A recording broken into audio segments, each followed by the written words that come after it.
All powers to oppressed people. African power to an African people, and black power to your brother. Yanga, man. Listen, I'm still on the high.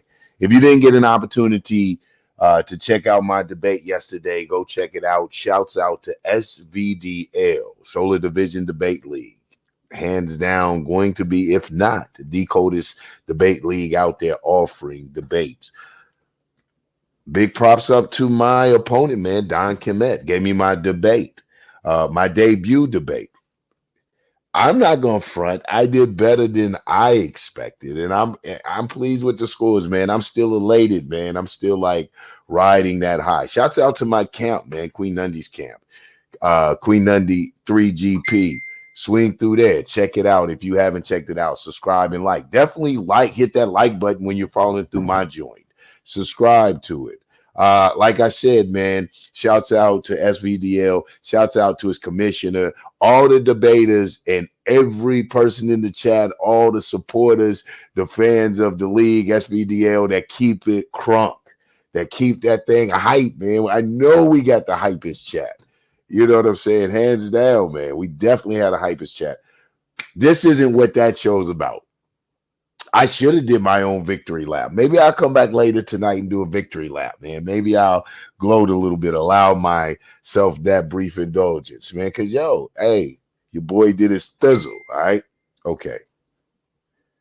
What we were talking about, though, what we're here to actually talk about is to finish up this developments, to begin, not to finish up, to continue with the development. And we're on part five of the development. We're in the third development. And if you don't know what a development is, you have to go back. We're so deep into the series at this point. And I keep it on the time schedule that it will probably be a little more lengthier to go back and explain all that was going on. So what I will do, though, I will go through briefly the three developments, the dates of them. All right. First development, Lowndes County, Alabama. Lowndes County, Alabama. First development of the Black Panther Party. Lowndes County Freedom Organization was founded in late 1965 under the leadership of Stokely Carmichael of SNCC. The LCFO was a Black independent electoral party in Alabama using the tactics of armed self-defense. The LCFO chose the Black Panther as its symbol, and it became known as the Black Panther Party. The strategy of the Black Panther Party was to elect independent candidates in an attempt to control the community in which African Americans were the majority legally. This was the first development of the Black Panther Party. Second development of the Black Panther Party. The New York Black Panther Party was established in June of 1966, and it had approximately 250 members from July 1966 to October of 1966. Its purpose was to implement an independent Black electoral strategy in order to break African American allegiance with the Democratic and Republican parties, and preferably an end to capitalism. Third and most famous, or like I like to tease, depending who you're asking, infamous development, peacehood therapy, was the famous development of the Black Panther Party occurred on October 15, 1966, when Huey Newton and Bobby Seals drafted the 10-point program of the Black Panther Party for self-defense in Oakland, California. Third development. All right, so we were going into the third development, and you have to go back there again, like I said, and check out the previous programs. And we see during the third development, not just the evolution of the parties, not just the evolution or the expansion of ideology, the incorporation of new things in the towards ideology in the party, causing this party to go through an evolutionary process, which is natural for revolution. But we see when Huey coming in, and especially we read some of his influences and some of the groups he were around, we don't just see the expansion of or the inclusion of ideology and causing the party as itself as an organism to begin to modify and grow and to encompass these things. But we see the brilliance of who they're putting it together. A revolutionary ideology being birthed that is unique to our struggle as Huey perceived it. Am I saying that it was right or wrong? I'm being objective about the whole thing, but we see the uniqueness of it. We see Huey coming up where he talked about that Huey's version of a party. He didn't see the difference between a defense wing and a political wing. No need for all of that. Huey had adapted the philosophy of Mao that political power grows out of the barrel of a gun. But Huey also believed, according to revolutionary principles, that the gun was a tool to be used in the strategy of teaching their right to armed self-defense. Black people, their right to armed self-defense. And it was not an end in itself. So this is where we find Huey. And we find Huey at this stage of development with the party, creating an agitatory propaganda wing. By what is an agitatory propaganda wing? The agitating the state, daring the state, flaunting, agitating. You know what it is to agitate. And propaganda is just that, to broadcast, to advertise, to put it out there. So we find Dr. Newton doing this very thing. And apparently the agitation worked because the Mulford Act was implemented. The open carry of guns in California was outlawed. And this is where we had left off. The Panthers had stormed the Capitol, according to them. Let's see what the New York Times said about that. The New York Times, Wednesday, May 3rd, 1967, issue reported an article titled "Armed Negroes Enter California's Assembly in Gun Bill Protests." Sacramento, California, May 2nd. A group of young Negroes armed with loaded rifles, pistols, and shotguns entered the Capitol today and barged into the assembly chamber during a debate. Members of the group said they represented the Black Panther Party area and had come to protest a bill restricting the carrying of loaded weapons within city limits. One shouted the bill had been introduced by the racist Oakland police force. Cleaver accompanied the Panthers to the state capitol on May 2nd, 1967, but without a gun in order not to violate his parole. He had with him a signed letter stating he was covering the event as a journalist for Ramparts magazine. So by this time, we find that Eldridge was a member, but Eldridge kind of laid low and played the back as not to violate his parole. And his cover was that he was a journalist for Ramparts. Remember, he had written articles. He was actually that for Ramparts magazine. So this was the covering he was using to lay back. The Revolutionary Action Movement, RAM, viewed this as left-wing adventurism, which would bring a military response from the state. The RAM organization began to dissolve its chapters of the BPP, and its cadres remained underground or operated through other public organizations. All right, so look what happened here. So we remember RAM. That's why you got to go back and listen. RAM, which was the core, probably the central committee, core central committee of the Black Panther Party, coming from this second development, who we had learned their underground apparatus, or their military wing was underground. So they thought what Huey was doing, they saw what Huey was doing as adventurous romanticism, that it would bring undue pressure from the state, premature pressure from the state military wing, known as the police. And we saw that's exactly what it did. It brought the pressure. So with fearing this type of reprisal, the RAM, with second development Panthers, which were largely where in California. If any of you remember the movie Black Panther, this is around the part, I think that in the movie, this would probably be the part where they had Huey tell the man, either y'all, either y'all get down with us or y'all absolve, y'all break up, or something like this. Very, very, very hip, according to the movie. But we see this is what's happening here. The central committees didn't want that type of repression and began to break down his Black Panther parties. sending cadres underground. The party as an above ground apparatus had broken apart. They said the repression's about to be too great. The people are not making distinctions. We find that happening now. This is what's happening with all of these various factions and formations out here, Black Panthers, that the people can't make distinctions. And not only does it confuse the people, and when these people do criminal, or when these outlaw factions, and I'll call them outlaw factions, they're not outlaw because they're Panther factions, they're outlaws because they have committed crimes against the people. So these criminal factions, I'm not even going to use the word outlaw. George Jackson made an outlaw a glorious thing to be. But these criminal factions, misusing the cat, create these disturbances in the community, and the masses can't distinguish.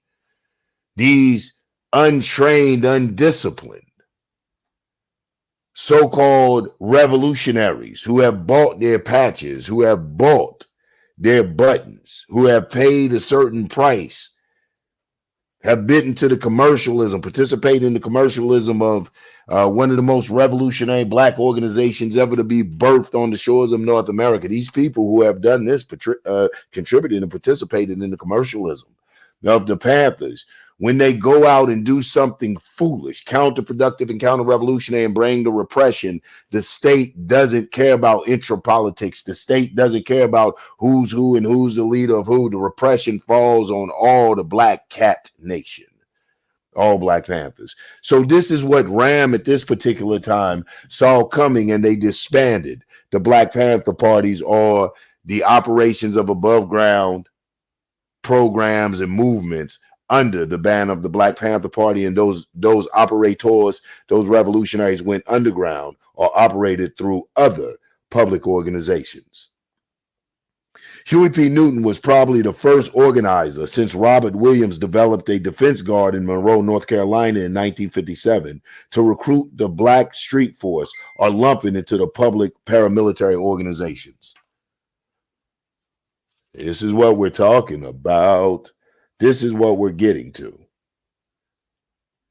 It said Huey Newton was probably the first organizer since Robert Williams developed a defense guard in Monroe, North Carolina in 1957 to recruit the Black street force, or to lump it into the public paramilitary organization. That's exactly what we were talking about. This lump in this street force. This, now we're starting to look at the appeal. Now we're starting to look at the element. Now we're starting to see why you can start to see how the ideology didn't change. The ideology was still what? Independence, liberation, and self-determination. But the way to achieve it had begun to change. The focus on how to achieve it had begun to change. And Huey had become, like any Panther formations, like you have the formations, Huey had become the spokesman, the champion for evolution of the direction of Black revolutionary struggle based on the real experiences that were being had at that time, the youth were going through. He was addressing the issues according to the information from social, cultural, economic, outside, international influence. He was processing this information according to his very real perspective, his very real tangibles, material world. He was processing these things. And with processing these things, the element of recruitment begins to change. We see that he begins to, when he starts to take the route of on propaganda, when he begins to take the paramilitary route, or paramilitary political route, with the gun leading the charge, like he said, from the philosophy of Mao Zedong, that politics grows from the barrel of the gun, interpreting it his particular way. When he began to take this route, the appeal of the party changed, and there's a different recruitment process. Remember, we have to go back again, listen to a previous podcast when we talked about what the second development and the first development, what the constituents of those parties, what the membership of those parties primarily comprised of. And we found it was the proletariat and the black intelligentsia. It was the working class and the so-called upper echelon, the graduates of high schools, your politicians, your people who understood the interworkings of the political dynamics of the system and all of that. So you had the working class and the black intelligentsia, and they worked hand in hand. So they believed in the reform, even radical reform. They were living largely, you're talking civil rights time, they were living largely in segregated areas. So they saw concentrated black power. And it was like, okay, they're working within the parameter that they have. They're not thinking armed insurrection at this time because they're kept in these segregated areas by force, by terror, by murder and every other crime against humanity, with no type of hope for justice, defense, protection, because a lot of times the damn law agents, the sheriff and the police, were the head of the clan or the ones perpetrating these horrors against our people. So they believed that if we left from being denizens, if we left from being people that weren't viewed at all, if we stopped being a people that were overlooked and got our rights as citizens, then maybe we could fight some of this off. Or maybe they would see that, we are good to have in the citizenry. We're good to have as neighbors. We're good to be as big. Maybe they would see this, and we tried that. And you had Stokely,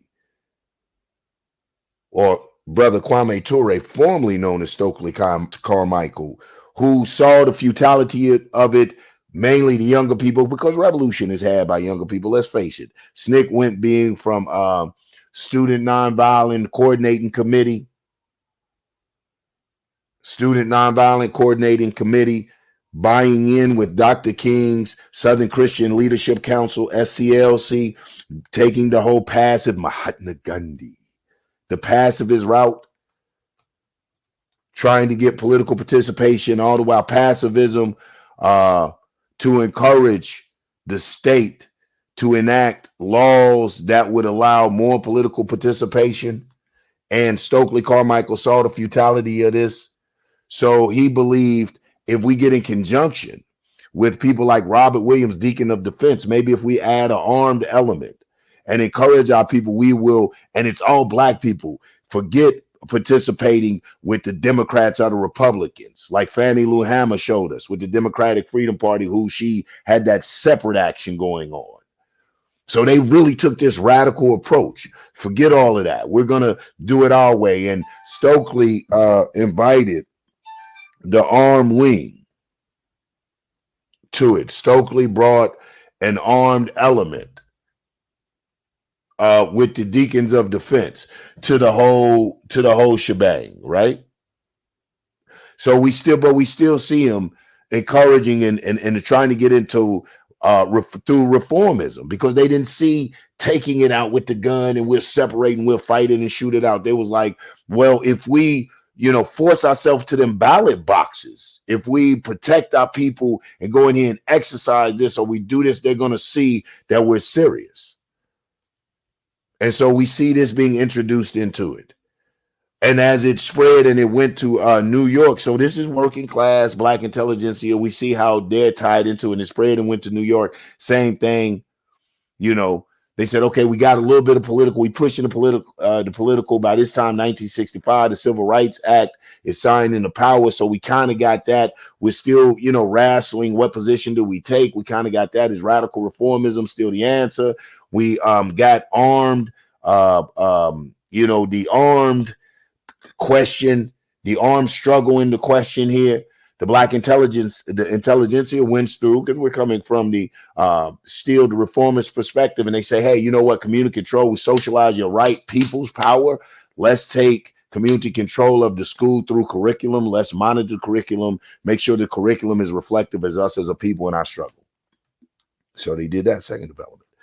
Third development comes, and we find under Huey, and he's saying that we've done all these things, and it's not sufficient enough. We see the first when he belonged to a student union, and they wanted to boycott the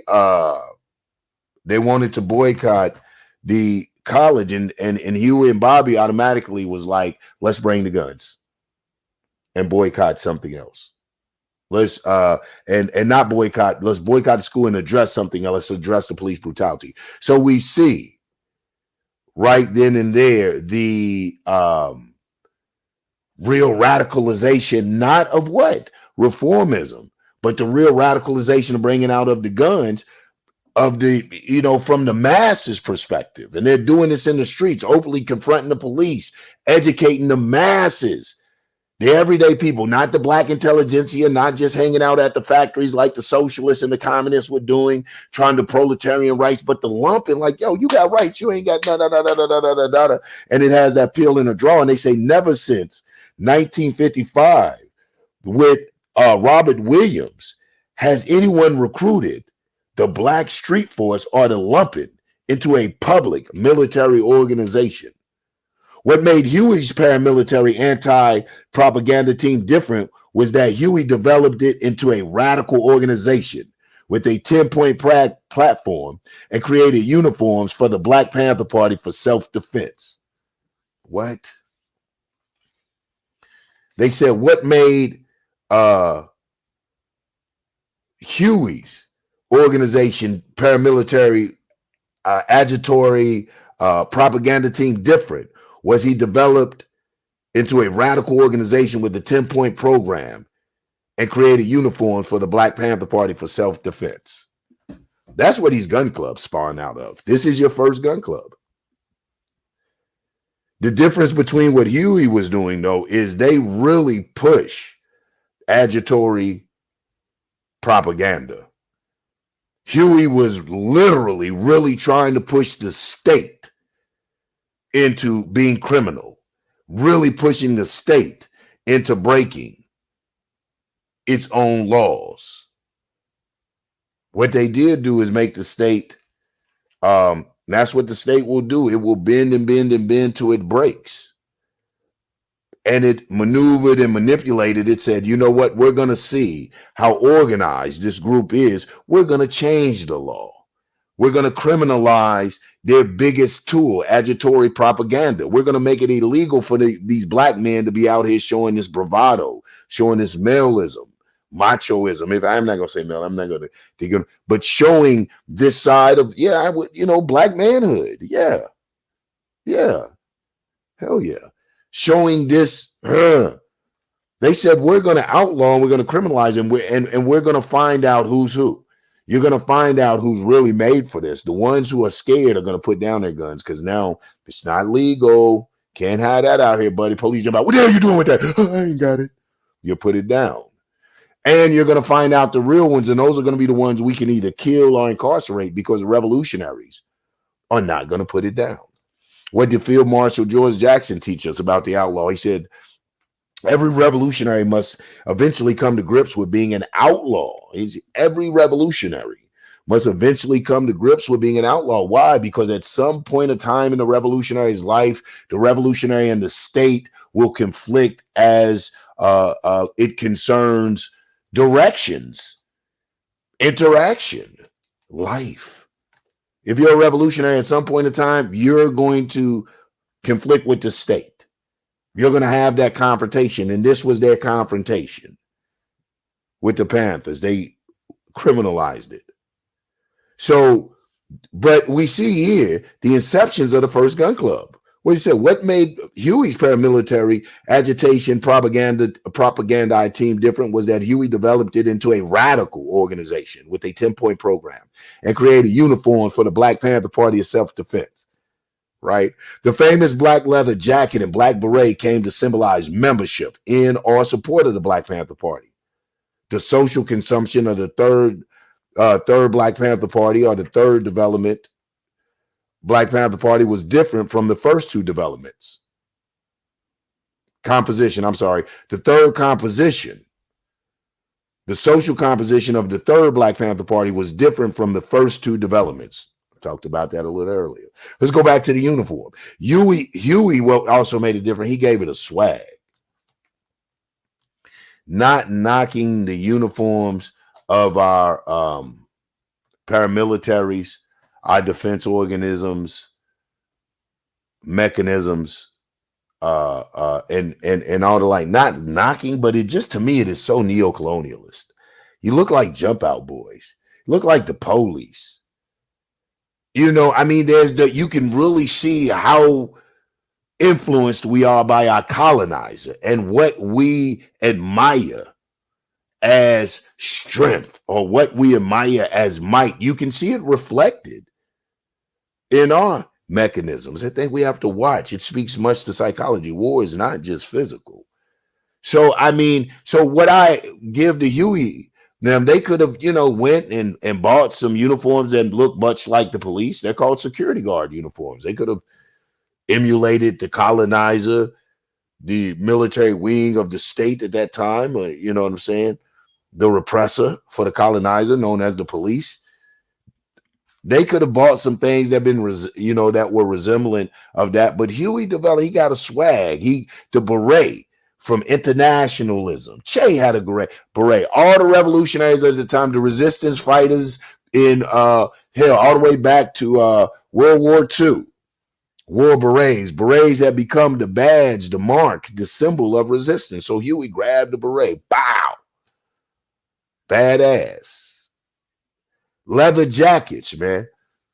Leather jackets, especially back then, were tough, were cool. The gang members wore leather jackets. Leather was hard. And I'm talking about like West Side Story type stuff, right? Listen, I'm telling them, I love to read and watch a variety of things. But anyway, one of the reasons that these Italians and all of that, why leather jackets were the thing back then, is it would help in their knife fights.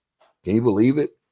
Yeah. It would help in their knife fights. This is why the leather jackets were the things for the slashing and the cutting when they would be out there butchering one another, in the streets of New York. So this is what that was. So Huey took all of these things. I think he was one of the things amongst many that Dr. Huey was. He was a badass propagandist. We see he goes from the agitatory on propaganda, pushing the state, to the whole swag. So I guess I said all that to say, man, I hope we beef our swag up a little bit. Anyway, let's talk about the social consumption of the third Black Panther Party, or the third development. He said it was different from the first two developments.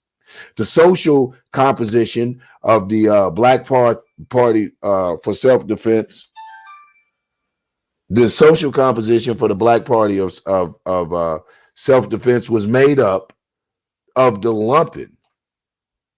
Who is the lumpen? Ex-pimps, stick-up men, dope pushers, and students. This was the lumpen. This was the composition. The disenfranchised, the marginalized, those that had nothing in the world to lose but everything to gain from revolution. Those that wouldn't fold and bend so easily. They've been through the hardships, lights out, candle time. Not enough to eat, learning how to share what we have, make it happen, make it work. These were those people that had their ear to the streets, the vibe. Who you think knows the street more than the ex-pimp? And notice these were ex-pimps, ex-pushers. These were ex-stick-up men. Well, I don't know, depending on who they were sticking up. But these are the lumpen. These are the people I build with. I personally cannot hang with the black intelligentsia, petty bourgeoisie. They just make, man, listen. So the lumpen, those that relate, like I said, those that have nothing in the world to lose and everything to gain. When they become politicized, when they see the bigger picture, when they realize who the enemy is, that the state is the enemy, it isn't you and I. We're out here scrounging and running around like, trying to survive like them. Don't The hostility and the frustration towards us is unmerited and unwanted.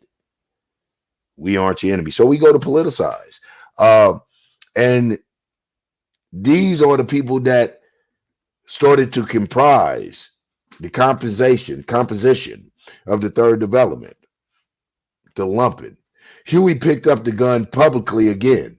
The difference between armed self-defense in the South and armed self-defense in the North need to be investigated. By placing the primary focus on fighting police, the essence of class struggle against the capitalist system was lost to the concept of vanguard versus the police pig development. Did you hear that? It said by placing the primary focus on fighting police, the essence of class struggle against the capitalist system was lost to the concept of vanguard versus police pigs developed. This was the danger of the agitatory propaganda out of gun propaganda campaign. When that became foremost, when that became the thing, the fight, the class fight against the capitalist machine became secondary.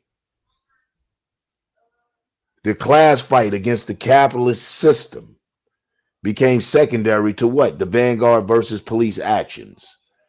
Because now we're acting as, or the Panther had been thrust into a vanguard position. And the vanguard position, we have to study about a vanguard, but the vanguard position is just that, out front to not only pave the way, but to defend what the grounds that have been gained.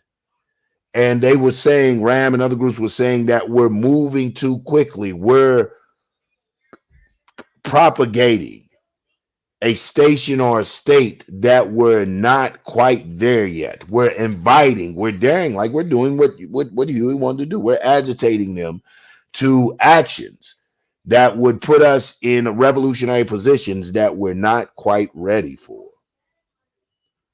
It said, but Huey Newton developed revolutionary nationalism to a higher level with the BPP 10-point program. Did you hear that?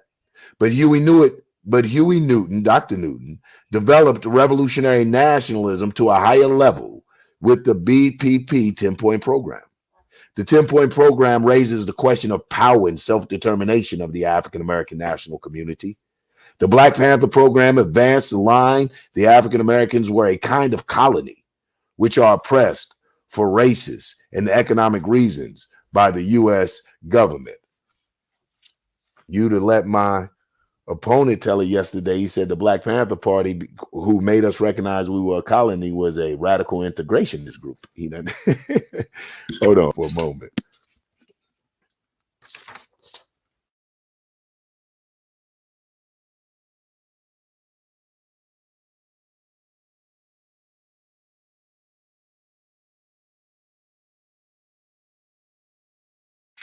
So,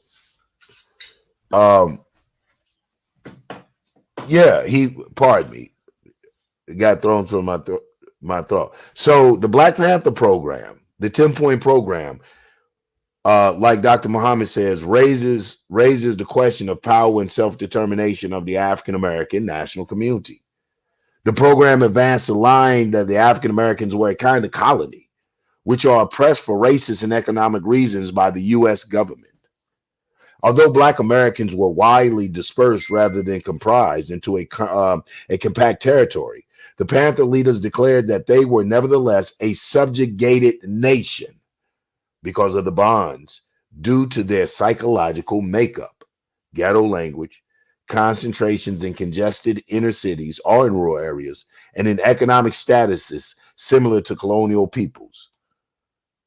This is what listen to how brilliant Dr. Newton, and we'll say Bobby Seals, listen to how brilliant they are in encapsulating in stating our plight, our revolutionary ideology in the 10-point platform and program. But since some of you don't do the political education, you miss the mark. Listen to what Dr. Newton is saying. He says that first, he's contending. He's telling them, and we find it in the 10-point platform and program and the things we address. What we want to end of the robbery by the capitalists of the black community. We want to end of the robbery of the black community by the capitalists. We want an end. We want all because we are declaring that black people, by virtue of being here, the colonization of black people, that was a crime and that conditions set up for black people to live in are criminal conditions. So therefore, it is all political. Colonization is political. So we're saying that every black person in jail is a political prisoner. And that we demand the release of all black people from your jails or from your custody. What does that mean? That means that we reserve the right from your custody to take them out of your criminal hands and to allow them to be tried by even what you allege to have a jury of your peers, which never happens to our people. First major blatant contradiction. You're standing there and all of these Peckerwoods and people other. Even if they're not, I challenge, is this my peer? Does he live in my social economic class? Does he understand or does she understand the plight and how hard it is for someone in my social economic class to exist? Do they understand? Then I challenge if this is even a peer.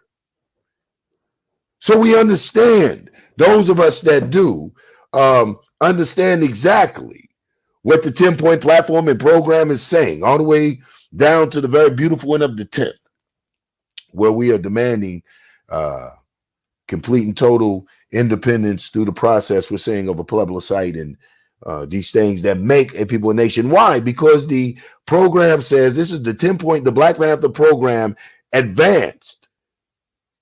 No. Let's go. The 10-point, Dr. Muhammad here says the 10-point program raises the question of power and self-determination of the African-American national community. It raises the question of it.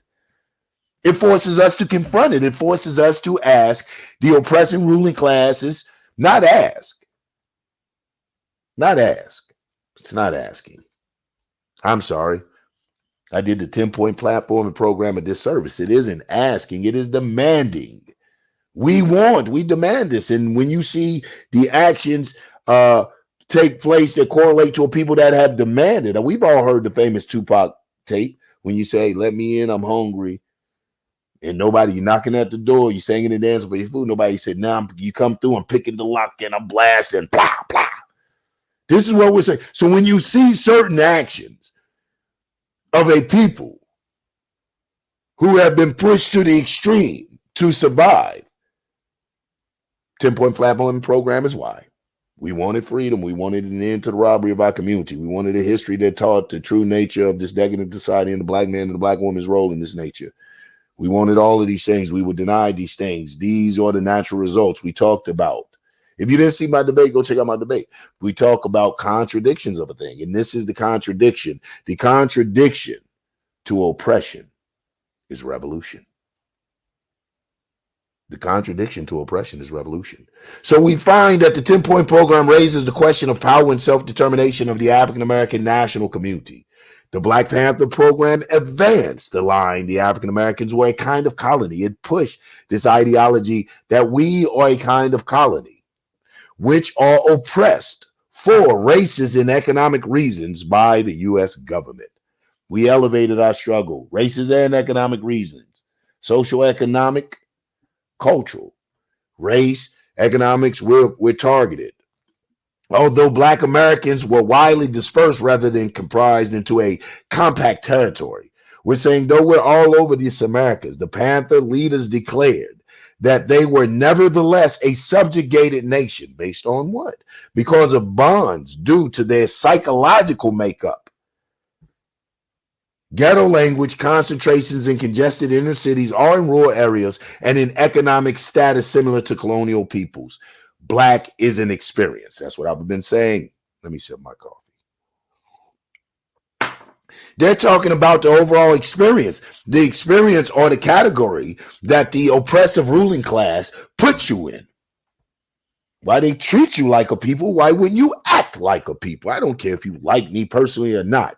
You and I will receive the same treatment from this state, from this devil, for no other reason than melanin in our skin. So why wouldn't we work together to begin to build something that will save us from this onslaught of tyranny, of this onslaught of horror visited upon our community, man? Why wouldn't we? So this is what the Panthers are saying. Say, man, we're a subjugated nation like colonies.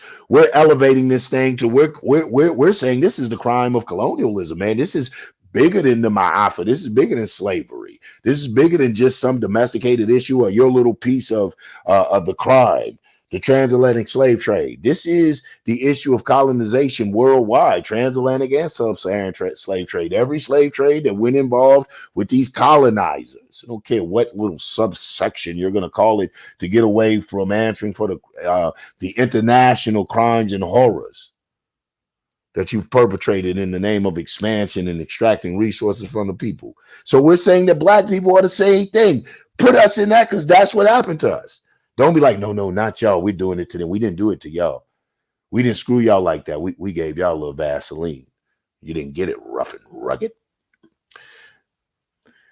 The year 1967 was a year of rapid growth for the Black Panther Party for self-defense. Its public aggressive armed stance in confronting police concerning brutality electrified the surrounding African-American community, particularly the youth. In April 1967, the Black Panther was asked by the family of Denzel Dow, a 22-year-old youth who, although not armed, had been shot 6 times in cold blood by Richmond police, to help them investigate the killings. Panthers interviewed witnesses and proved that the official police account was a fabrication. Guarded by 20 armed Panthers, Newton and Seals spoke to a street rally of 150 persons in Dow family's Richmond neighborhood. Panthers accompanied the family and other new African residents to meet the county sheriff, and district attorney. 300 black folks, 300 new Africans, some as young as 12 years old, applied to join the Black Panther Party that month in Richmond. Said Huey showed up with 20 brothers with guns, you did, and showed how they was fabricating. Yo, serious. So just a little recap in my closing out. We find this evolution. We saw the evolution of radical reform. We saw coming straight from radical reform to the involvement and the participation of armed and armed defense wing from the racist state and agents of the state, Ku Klux Klan and all of these Ku Klux Klan and all of these other terrorists, domestic terrorists that are largely either sponsored by the state or have state agencies operating within these parties. We see, so they were hip. They knew to operate underground. So we saw that they operated underground in the South.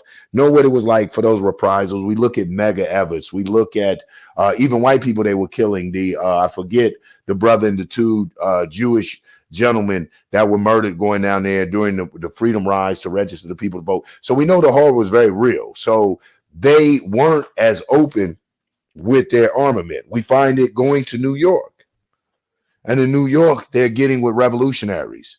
So the revolutionary element and vibe is there. Revolutionary in the sense of, because still they're largely comprised, the party still, first development, this second development is still made up of, hold on, I may be walking around. I want to make sure you give me, made up of the working class,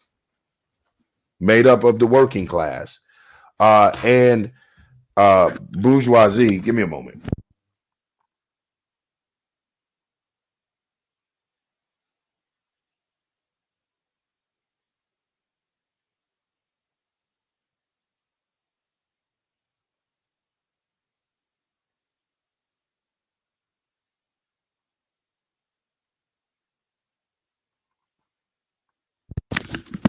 appreciate everyone being patient. So we're seeing the second development being largely made up of working class and the black intelligentsia, even though it had a revolutionary element. Revolution doesn't necessarily always mean straight armament. There's difference of opinion how revolution should be waged, right? These are going to be some great things to go into.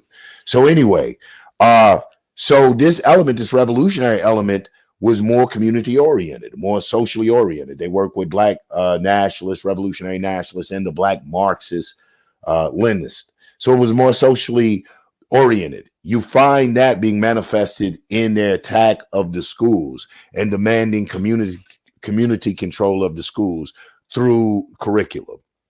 All right. So though we find they see, by them being revolutionary, they see the need for an armed wing, for a defense mechanism.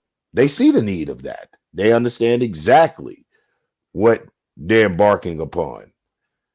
But it isn't until we see Huey step in, the third development, with revolution in the air, the various philosophers, Franz Fanon, Mao Zedong has an understanding of Marxist Lenin. The discussion that they don't talk about, but Dr. Muhammad brushes on, vanguard movement as opposed to a class, the vanguard versus the pig, lessons, dialectic, developing the very real thing that they're going through with that, a vanguard pushing a revolutionary vanguard before its time. And as far as educating the classes, the masses, to class struggle against a capitalist machine, we see this sprouting up, and this shouldn't be surprised. Why? Those of us who study political politics, especially these revolutionary politics, find some of these same debates amongst Lenin and Trotsky. Wasn't that with the fallout between Vladimir Lenin and Leon Trotsky during their revolutionary understanding? So you're going to have these things come up.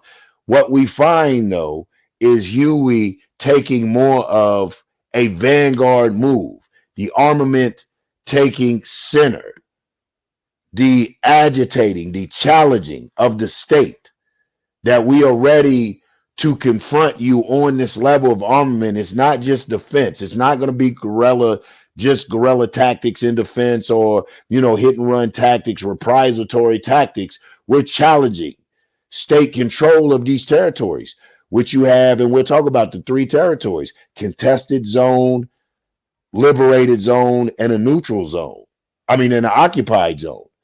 So Huey and them are in these contested zones, these hotbeds, and they're liberating them. And the way that you show these zones is liberated, you got your men walking around here with armament, the vanguard approach. And Ram is saying that we're not ready for that. Huey's saying we are ready for it. And this approach was very appealing to the lumpen. Who do we find the lumpen is? These street people, the people that have already been written off, the people that be getting their ass beat by the police, the people that say we ain't got nothing to lose anyway. Like I said, I'm police whooping me up, slumlords, the conditions of living, rat bit my baby, roach crawled in my other baby's ear, now she can't hear. This is before WIC. This is before your food stamps. This is before you got anything free. This is when the state really let you know how they felt about you. This is what we forget. We go to sitting and criticizing this and that, swiping your food stamp card, getting your WIC, not knocking those activities, because those are real social activities. The state should take care of you to that degree when they're hindering you from taking care of yourself. But you should thank a revolutionary movement that the state even recognized your black ass. State didn't recognize your black ass. Didn't care if you ate or not. And when the Panthers, from the 10-point platform and program, though they were a paramilitary political party, never forsook, because like they said, Huey embraced Mao Zedong's politic growth from the barrel of the gun, but he never forgot revolutionary principles. All powers to the people. The power lies in the hands of the people. How do you upbuild the people? You create institutions that build the people. You nourish the people. And when you nourish the people, you don't just nourish their body, you nourish their mind. You just don't nourish their mind, you nourish their body. Then you clothe the body, shoe refurbishing programs, clothing drives. Amongst the breakfast, feeding the body. Then you educate the mind. Liberation schools. Yeah, that's right. We had them schoolings. Liberation schools. So you're taking care of the food, you're taking care of the clothing, the environment. Let's create an environment that revolution can blossom in, that our people can feel secure in, that they will see a revolutionary type. So the Panthers create Seniors Against Fearful Environment, the SAFE program. It's going to be safe around these parts. The state couldn't stand it, so the state had to concede those things. The state had to say, okay, we will give you those things. We'll feed you. We're sorry we didn't feed your babies. We're sorry we didn't test your health. Wow, you guys have a thing called sickle cell anemia that's unique and specific to you. We sorry, and this black, we're discovering that. Talking about what we ain't did. We didn't have no big laboratories in it. We just cared about what the hell affected us. So the state, oh, we're sorry we didn't do. We will do all of these things for you. We will do all these things for you. We're going to feed you. We're going to do you this. Back when they implemented it, because I'm a Panther Cub, I remember when they first waged the war against, not first waged, but one of the tactics of their war against the Black Panther Party.